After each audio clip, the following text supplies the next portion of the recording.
Hey, hey, hey, you know what day it is? What day is it? It's Tuesday Tea with D. Tuesday Tea with D. Tuesday Tea with D. Tuesday Tea with D. Hey, Tuesday Tea with D. Tuesday Tea with D. Tuesday Tea with D. Come on, Tuesday Tea with D. Tuesday Tea with D. Tuesday Tea with D. Hey, boo, hey, how you doing? You know what day it is. It's Tuesday. And it is your girl, Detra Trueheart, your life coach, your life purpose generator, your purpose provoker. Here for another dose, another serving of Tuesday Tea with D. So we are on part 3, and the last video, or the last message, or the last part, I don't know what you call it, right, to this series of 7 ways to minimize the madness in your life. And so if you have been joining me over these last 3 weeks, it has been really, really, really good to really kind of go back and to bring these back and to revisit these, because if you know anything about me, the stuff that I talk about, for some extent, it's ongoing. There will always be moments where you have to take time out to really spend time with God. There are going to be times when you're always going to need to be spending time with yourself. There are going to be times where you're going to need to change it up. There are going to be times when you're going to need to delegate. And then the fourth one, which one is the fourth one? Let me look. There are going to be times where you're going to need, there it is, to focus on one thing at a time. I got them out of order, but the things that we have been talking about, they're not new, but they're always going to be something that we're going to need to talk about as it relates to getting out of our own way so that we can stop settling and show up for ourselves in the same way that we show up for other people. And so my prayer is that after today, you will have all 7 ways to minimize the madness in your life. And I do have a special bonus for you. So it would actually be 8 ways for you to minimize the madness in your life. And I pray that you come back to these videos. I pray that you save them. I pray that you share. You've been sharing them. Hopefully you have already subscribed to my YouTube channel, but make sure you like, you comment, and share, right? Like, comment, share, so that you're not just hoarding it and keeping it to yourself, but so that you can also share it with someone else, right? And so if you notice, right, in the video, today's tea, you know what this is. This is my water bottle. And I have really been trying to do better at drinking water. And so I decided that for today, my tea is just going to be water, right? No tea, no lemon, no honey, just water. So y'all pray for your girl that she stays consistent in drinking this water so that I can keep this body hydrated, so that I can not only show up for you, but show up for me, right? I'm showing up for me by drinking my water. And keeping my skin all nice and supple and stuff, right? So it's good, it's cold, it's water.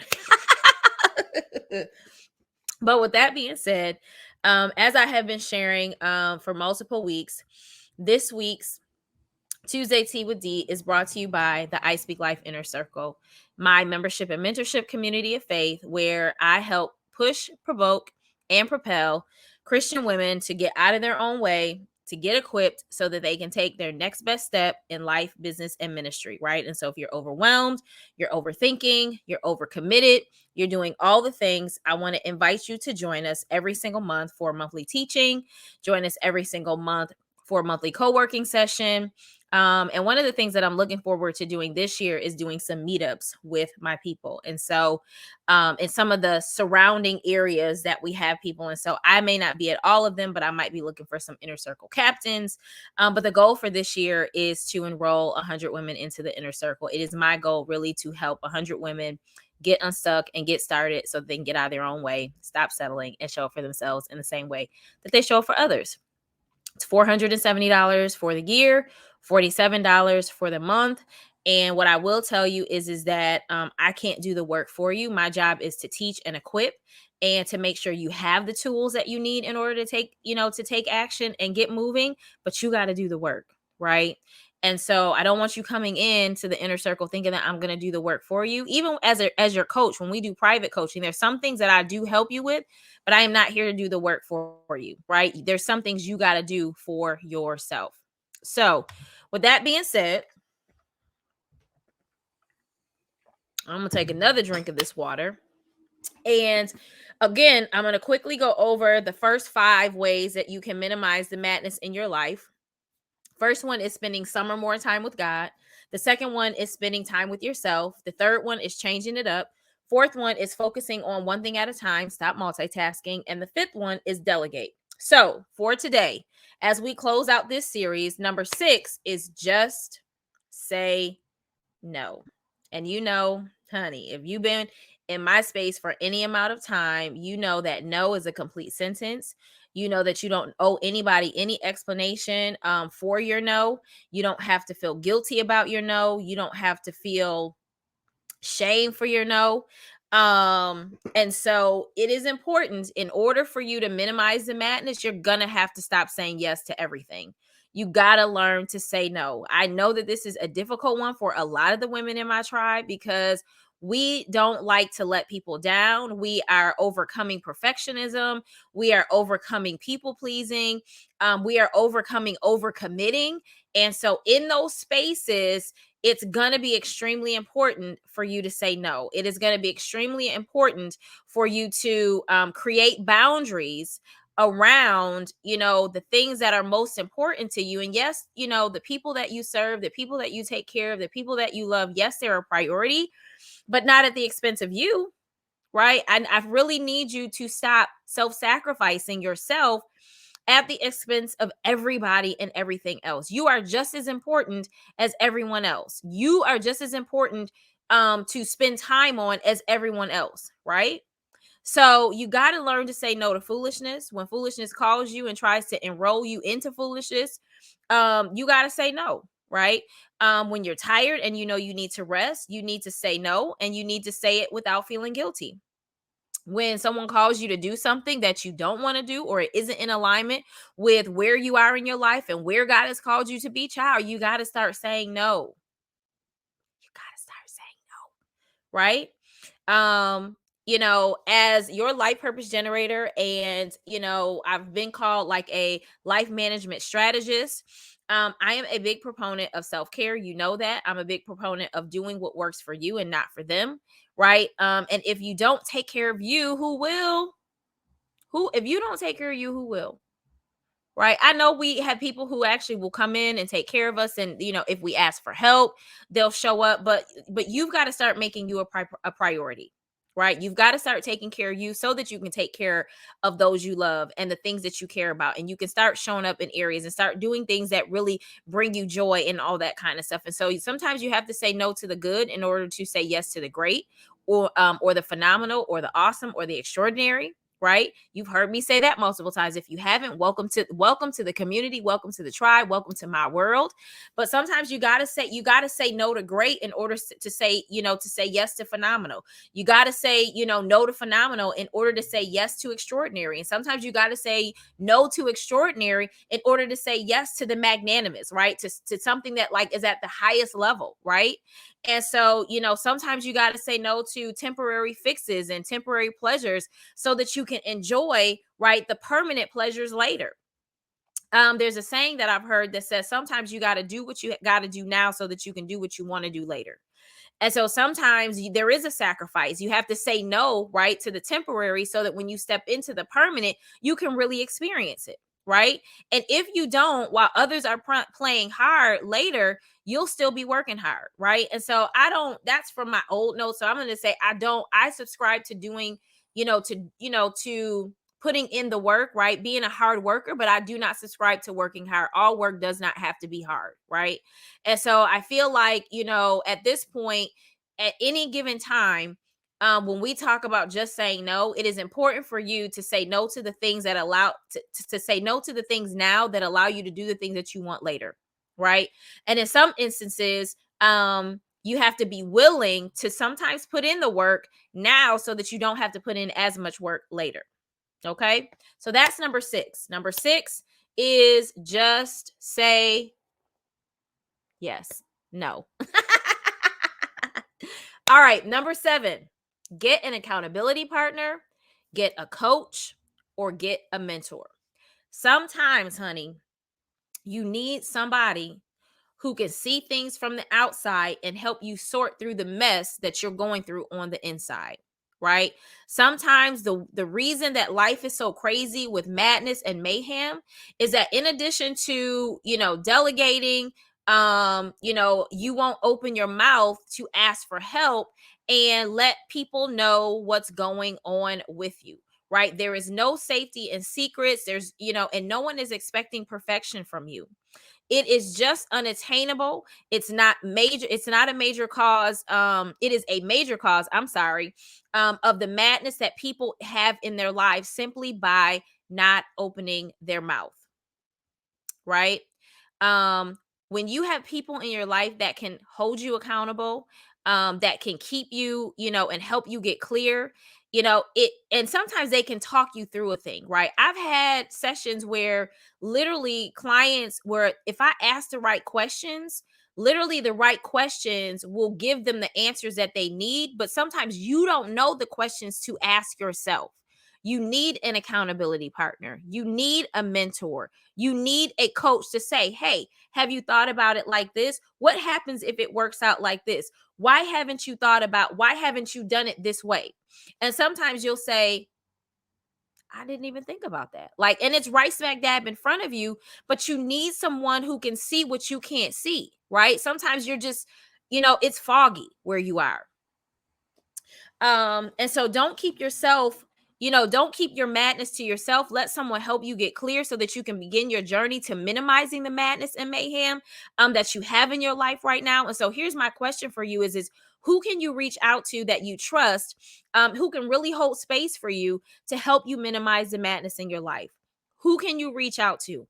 And I want you to think about that, right? And sometimes you say, I don't have anybody. I'm sure you have someone, right? You may have to invest if you don't have someone in your circle, which means that you may have to pay for a mentor. You may have to pay for coaching, right? That's the whole purpose of me talking about the inner circle, right? You're in space, you're in community with other women who can support you, who can cheer you on, who can sometimes ask questions that I may not ask, right?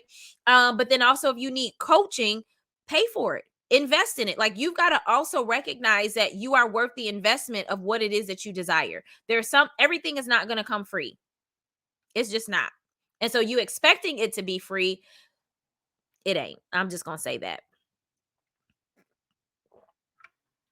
And I'm just going to take a drink of that water, right? And so it's interesting, in my notes I have, if you can't immediately identify someone, then you may need to change it up and possibly invest in a counselor or a coach. Right? If you can't immediately think of someone, then you may need to make the investment. You may need to change it up and get in a different circle. Right? So I gave you 6. I gave you 7. I'm now going to give you the bonus one. One of the ways, the last way for you to minimize the madness in your life is to stay true to you. Right? And so instead of trying to be who others want you to be, right? Instead of trying to do what others want you to do, start really being clear that what you're doing is what God wants you to do, and it's what you want to do. A lot of times people are living for other people. They're living out other people's dreams and expectations for their lives, and they're not happy. Well, I'm doing this because so and so, or I'm doing this because it was the expectation. And so you find yourself unfulfilled. You find yourself with lacking joy. You find yourself lacking life, right? You're not living. And so I really want you to get to a point of where you take some time to really, and I just a couple weeks ago did the pause masterclass. And one of the things that I talk about pausing and getting quiet is it really does help you to rediscover you. You cannot take time to rediscover you in the midst of madness and mayhem, in the midst of confusion and chaos, simply because your brain is foggy. There's too much going on, and you really need moments, multiple moments, consistent moments of pause, and consistent moments of quiet time to really be able to sit with yourself, to be able to explore why you're where you are and if that's really where you want to be, right? And part of that comes from even addressing, what's working and what's not working, what you want to work and what makes you happy, what brings you joy. And so you only rediscover you when you can take some time out to remove yourself from the madness and the mayhem and sit in silence, sit in solitude, let God speak to you, let God reveal you to you. And it takes time. It is not an overnight process. Can I say that? It is not an overnight process. You got to give it time. And so it's important for you to stay true to the real essence of who God created you to be, right? Madness and mayhem, creep in when we compromise who we are and trade it in for who we think others want us to be. It causes an inner conflict that only you can solve. And people miss out on experiencing the real you when you aren't being true to you, right? When you're out here being something that you're not, it does cause madness, right? Because now your brain is confused. Your body is confused around like, well, who exactly are we? And what exactly are we supposed to be doing? Because it doesn't feel authentic. And so authenticity is needed in order for you to be able to minimize the madness. Because to some extent, when you are true to you, then some of that stuff, it falls off because it's out of alignment with who you are. So with that being said, I hope that these 7+1 bonus ways to minimize the madness in your life, and I could go on a lot further, but I won't because we'd be here all day, which is why I separated them. But I really do want you to go back and I want you to listen to them as many times as you need to in order to get clarity on which ones you need to utilize, which ones you need to implement. And I really want you to, and I didn't have a journaling question for the last one, but if I did, I probably would ask, in what ways do you need to get back to you in order to minimize the madness in your life? In what ways do you need to get back to you in order to minimize the madness in your life? Right. And so, in addition to, I'm going to read all of the questions and you can pause these and write them down if you haven't been with me over the past 3 weeks. If you haven't, I would suggest that you go back and listen to the first two. From last week and the week before for part 1 and part 2. But the questions that I have here are: how can spending more time with God minimize the madness in your life? How can getting quiet and spending time with yourself or more time with yourself minimize the madness in your life? What areas in your life can you make small changes to minimize the madness in your life? What is the one thing that you need to focus on that you normally try to multitask with something, right? And so what do you need to do in order to minimize? What one thing do you need to now focus on to minimize the madness in your life? What is one task that you can delegate to relieve you to do what's most important to you to minimize the madness in your life? What have you recently said yes to something that you know you should have said no to? And really what also do you need to be saying no to minimize the madness in your life? Who can you reach out to that you trust to help you minimize the madness in your life? And so that was a mouthful and it was a lot. But I want you to take some time to revisit these, right? You've got to be intentional about doing the work consistently. This is an ongoing thing. This is not something that we do once and then we're over it and then we move on to the next thing. We are ever evolving. And so with each level, there is a new level of exploration that is needed in how we show up.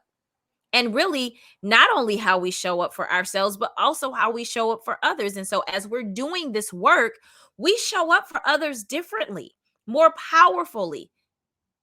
And so it's important for you to do the work. It's important for you to explore ways to minimize the madness in your life simply because it allows you to show up in a greater capacity for yourself, but also for others. So my prayer is that this was a blessing to you. My prayer is that you will take time to really listen to these more than once. My prayer is that if you need to, participate, and I won't say participate, but if you want access to the Pause Masterclass, I will make sure that It is in the description below the video so that you can access the replay and you can go through it, especially if quiet time is something that you struggle with heavily. I would encourage you to take advantage of watching that masterclass. If you need community and you need accountability, I will say the inner circle is where you need to be. And if you need more in-depth and deep dive connection, right, and coaching, then I would encourage you to inbox me and I'll put that information in the description as well, around booking a call so that we can talk about where you are, where you want to be, and how we can close that gap with me as your coach. So I hope that you enjoyed these last 3 weeks. I know I did. And I'm not going to tell you any stories. I am going to go back into my vault and see what else I have that I think may need to be revisited. And I'll be bringing that to you maybe over the next few Tuesdays because this was really good. And, there were some things that I didn't share like 8 or 9 years ago back in 2014 that I feel like needed to be shared today because of where we are in the space that we are in. So, with that being said, make sure again that you subscribe to my YouTube channel. Make sure you are liking, make sure you are commenting, make sure you are sharing this. Share the entire series. I may even this is already part of a playlist called Tuesday Tea with D. But that's the other thing. If you've missed any of them, there is a playlist on my YouTube channel called Tuesday Tea with D. And you can catch all of them from the very beginning if you've missed any of them. And so I would encourage you to go back and check them out. I have lots of really good free content, right? If you are not ready to work with me yet, I have tons of really good free content so that you can get yourself ready. And when the time is right, you're like, listen, I've been listening to the free content, but listen, I'm ready. I'm ready for the real deal. You know what I'm saying? So with that being said, I'm so excited that you were here to join me for part 3 of 7 ways to minimize the madness in your life. And until the next time, I will see you on the next Tuesday Tea with D. Tuesday Tea with D. Tuesday Tea with D. Tuesday Tea with D. I will see you next time.